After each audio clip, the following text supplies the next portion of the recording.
امیر احمد بٹ ہیں واشنگٹن امریکہ سے.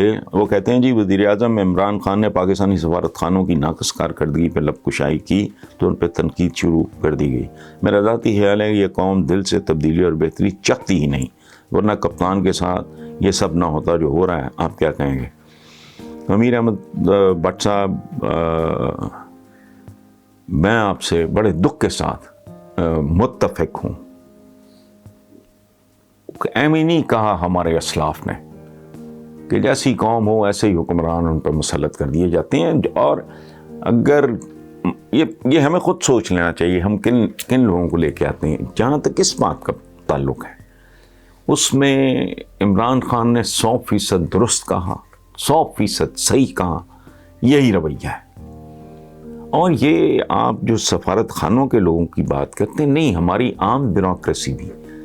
میں نے وہ ہفتہ 10 دن پہلے کالم دیکھا تھا، کئی بیوروکریٹس میرے پاس آتے ہیں اور ان میں سے بہت سو کے منہ پہ ایک جملہ ضرور ہوتا ہے، سب کے نہ صحیح 50% لوگ کہتے کہ ہیں کہ جی وہ ہمارے تو ریٹائرمنٹ میں 5 سال رہ گئے، کوئی کہتا 4، کوئی کہتا 3، کوئی کہتا 6، اس کے بعد ہمیں کس نے پوچھنا ہے. میں سوچتا ہوں کن کو پتہ بھی ہے.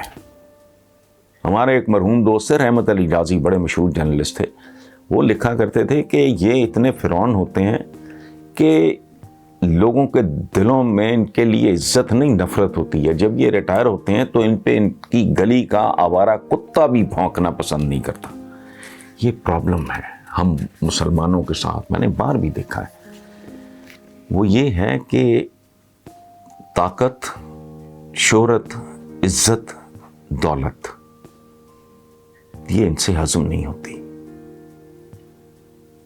کہ بھول جاتے ہیں کہ کل انہوں نے ٹکے ٹوکری ہونا ہوتا ہے، کوئی ان کو پوچھتا نہیں ہے. حالانکہ جس بندے کو لوگوں کی خدمت کا موقع اتنے سال ملے، اس کو تو ہم تو ایسے لوگ ہیں، پیر پرست قسم کے لوگ ہیں کہ ہم تو ان کو سر آنکھوں میں بٹھا لیں. لیکن ان کے رویے ہوتے ہیں جب تک یہ ذلیل و خوار ہو کے نکل نہیں جاتے، ریٹائر نہیں ہو جاتے، پھر یہ چپکا رہنے کی کوشش کرتے ہیں، پھر اس کے لیے چمچا گیریاں کرتے ہیں. یہ اوورال ہمارا سب کا ہی رویہ ہے. اور یاد رکھیں جب ہم لوگوں کے بارے میں بات کرتے ہیں کہ جی فلانا اس طرح کا، ہمارا پالیٹیشین یوں ہے، ہمارا بیوروکریٹ یوں ہے، ہمارے ڈاکٹرز ایسے ہیں، ہمارے وکلا گردی، یہ کوئی اصطلاح ہے. اچھا، اس وقت ہمیں ایک بات ذہن میں رکھ لینی چاہیے کہ ہم کیسے ہیں. یہ ہمارے ہی ہیں، وہی ذاتیں، وہی برادریاں، وہ پاکستانی. باٹم لائن کیا ہے؟ پاکستانی ہے، خاص طرح کا رویہ ہے. تو عمران نے جو کہا ہے بہت ٹھیک ہے. آئی ایگزیکٹلی نو کہ پاکستان کے بارے میں تو میرا کنسیڈرڈ اوپینین ہے. آج نہیں کہہ رہا آپ کے سوال کے جواب میں، کئی سال پہلے میں نے یہ بات کہنی شروع کی ہے کہ پاکستان میں the only value left is the nuisance value. اور ویلیوز ہیں ہی نہیں اب.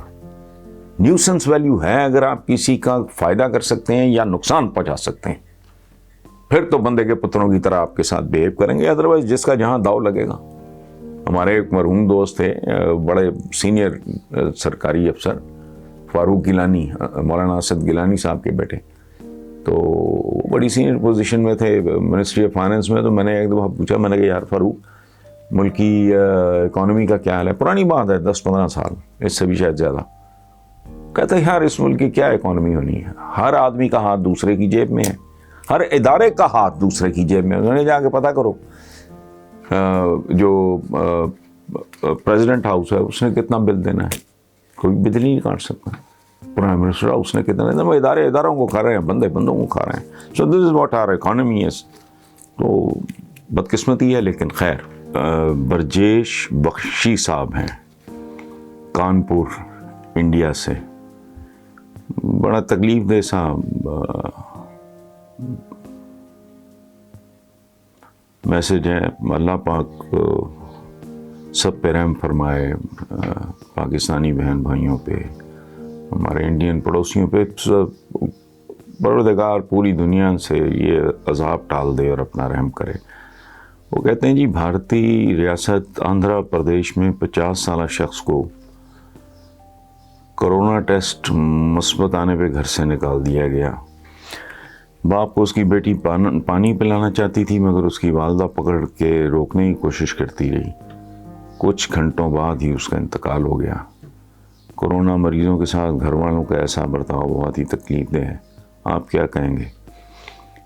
جیسا آپ نے جو کہنا تھا وہ کہہ دیا، وہ انتہا ہے۔ میں نے ایک اور بھی ہندوستان کی ایک تصویر دیکھی، بہت ہی تکلیف دہ تھی، کہ کوئی نوجوان اپنی والدہ کی لاش کو، جو کورونا کے شکار ہوئی، اس نے موٹر سائیکل پہ والدہ کو پیچھے بٹھایا ہوا، کوئی ایمبولینس، کوئی سواری اویلیبل نہیں، پتہ نہیں کس اسٹیٹ کی تھی وہ، میں نے پاکستان کے اخباروں میں دیکھی، تو پیچھے اس کا کوئی دوست یا بھائی بیٹھا تھا، والدہ درمیان میں، والدہ کی لاش۔ اچھا، اب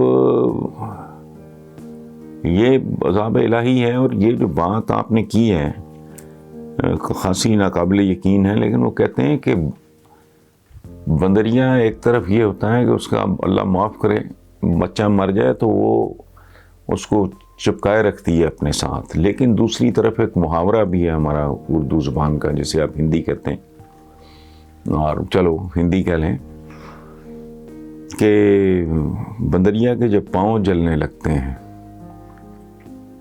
تو وہ اپنا بچہ بھی پیروں کے نیچے رکھ لیتی ہے، لیکن یہ عموماً انسانی فطرت ہے نہیں۔ لوگ بعض اوقات اپنوں کے ساتھ ہی مر جاتے ہیں، اور سچی بات یہ، میں اگر آپ میرا پوچھتے ہیں، مجھے وہ تصویر نہیں بھول رہی اس انڈین نوجوان کی جس کی والدہ، میں نے کالم بھی لکھا ہے اس میں، کہ ماں پیچھے، ماں کی لاش، ماں کیا، اور اس کے پیچھے اس کا کوئی دوست یا بھائی یا کوئی رشتہ دار ہے، وہ ڈیڈ باڈی جو ہے وہ دو انسانوں کے درمیان سینڈوچ ہے، اس کو شمشان گھاٹ لے کے جا رہا ہے۔ تو انسانوں کے ساتھ مر جاتے ہیں، نارمل رویہ، یہ اللہ بہتر جانے، یہ کوئی بہت ہی ایکسیپشنل انسان نارملی اس طرح ایسے ہوتا نہیں ہے، جو آپ نے آندھرا پردیش کا جو واقعہ کوٹ کیا۔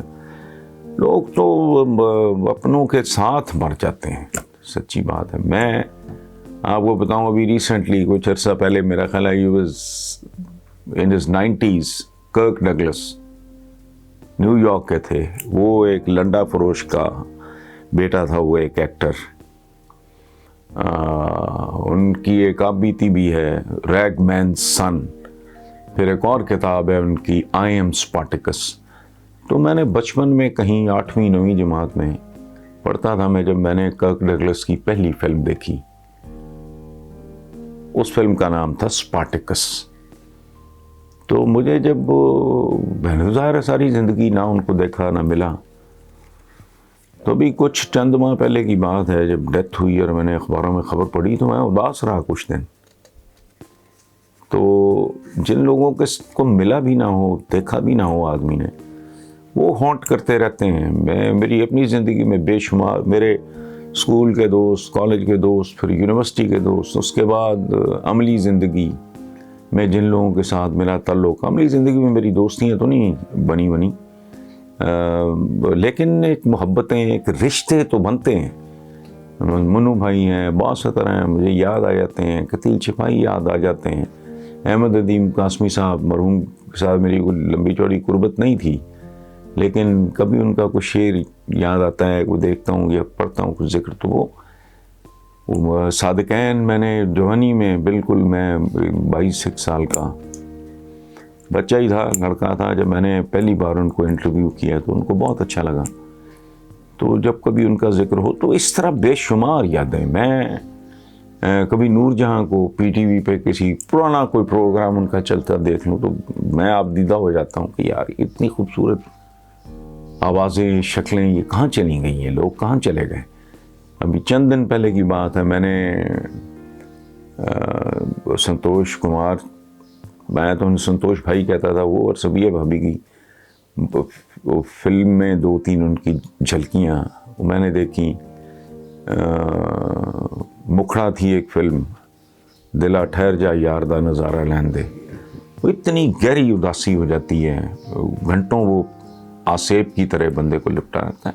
تو یہ تو کوئی بہت ہی عجیب و غریب سا کیس ہے جو آپ نے بتایا ہے، لیکن بہرحال ایسا نارملی ہوتا نہیں ہے۔ اور اللہ پاک سب پہ رحم فرمائے، اس عذاب سے انسانوں کو محفوظ رکھے اللہ پاک۔ مولانا برجیش بخشی صاحب، تھینک یو ویری مچ۔